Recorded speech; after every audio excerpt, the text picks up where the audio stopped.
अस्सलामुअलैकुम। गम और दुख इंसान को अंदर ही अंदर खा जाते हैं और ये सिर्फ इंसान की एक सोच की वजह से होते हैं।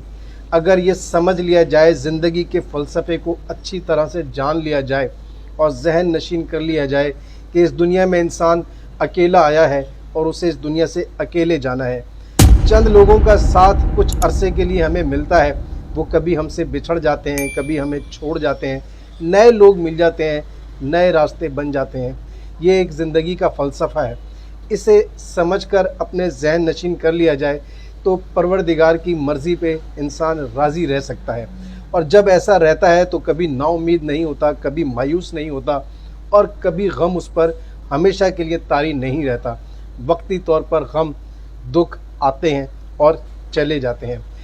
कभी भी कोई दरवाज़ा हमेशा के लिए बंद नहीं होता, लेकिन अगर कोई ऐसा दरवाज़ा हमेशा के लिए बंद हो भी जाए तो सैकड़ों दरवाजे खुलते हैं, खुले हुए होते हैं। सिर्फ हमें तवज्जो करनी होती है, अपना ध्यान बटाना होता है, अपनी सोच को उस नुक्ते से कि जिस नुक्ते के ऊपर गौर करने से, बार बार सोचने से हमें गम मिलता है, उससे अपना ध्यान हटाने की ज़रूरत है, गम से दूर होने की ज़रूरत है।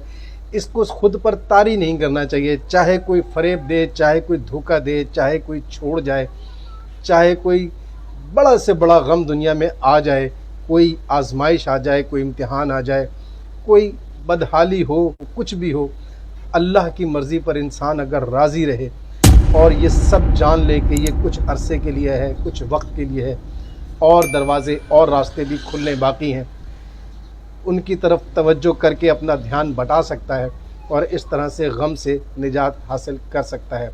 मौला मुत्तक़ियान मौला इमाम अली अलैहिस्सलाम नहजुल बलागा की हिकमत 143 में फरमाते हैं कि गम आधा बुढ़ापा है।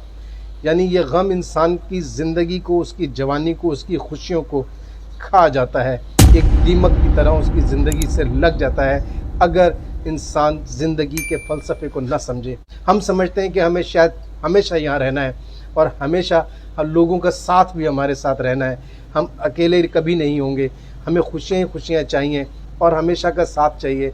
ऐसा नहीं होता। इस तरह से अगर सोचेंगे तो गम ज़िंदगी को लगा बैठेंगे और बुढ़ापा जल्द आ जाएगा।